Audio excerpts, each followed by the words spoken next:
ناظرین، عوامی نیوز میں خبروں کا سلسلہ جاری ہے۔ ہم آپ کو کراچی سے خبر دیتے چلے۔ وزیر اعلیٰ سندھ سید مراد علی شاہ کی کرونا ٹاسک فورس کے ساتھ اجلاس کے بعد سے ناصر شاہ کی پریس کانفرنس۔ عید کے جو اجتماعات ہیں اس میں بہت زیادہ احتیاط کی ضرورت ہے،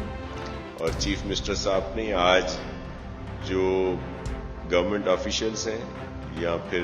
سینیٹر، ایم این اے، ایم پی ایز، ان سب سے بھی کہا ہے کہ جو جہاں ہے وہ وہیں رہے، اور ضروری نہیں ہے کہ اگر وہ کراچی میں ہیں تو اپنے علاقوں میں جائیں، اگر اپنے علاقوں میں ہیں تو وہ کراچی آئیں یا دوسرے شہروں میں جائیں، وہیں رہیں اور لوگوں سے بھی کم ملیں تاکہ اجتماعات نہ ہوں اور سب لوگ اس سے کو دیکھ کر احتیاط برتیں۔ اور ہم نے یہاں پہ ایکسپو سینٹر میں جو ویکسینیشن کا شروع کیا ہے اس کو اور مزید بھی اس کا ایکسپینشن کر رہے ہیں۔ اس وقت 25,000 کی کیپیسٹی ہے، تو دوسرا حال فوری طور پر شروع ہو جائے گا جس میں 25,000 کی مزید کیپیسٹی کا، اور اس کو انشاءاللہ کچھ ہی دنوں میں 1 لاکھ پر پہنچایا جائے گا کہ ڈیلی وہاں پہ 1 لاکھ لوگوں کی ویکسینیشن ہو سکے۔ اسی طرح ہمارے جو دیگر بڑی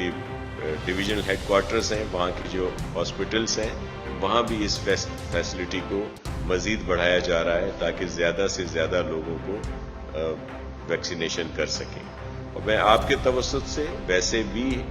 آفیشلی بھی کہا ہوا ہے، لیکن کافی جگہوں سے یہ بھی بات آ رہی ہے کہ جو ہمارے یہ فرنٹ لائنر ہیں، خاص طور پر ہیلتھ سے ریلیٹڈ ہیں، وہ بھی ویکسین نہیں کروا رہے، تو ان سے یہ ریکویسٹ کر رہے ہیں کہ آپ تو ضرور ویکسین کروائیں، کیونکہ مزید خبروں اور تفصیلات کے لیے وزٹ کریں ہماری ویب سائٹ www.awamiNewsHD.com۔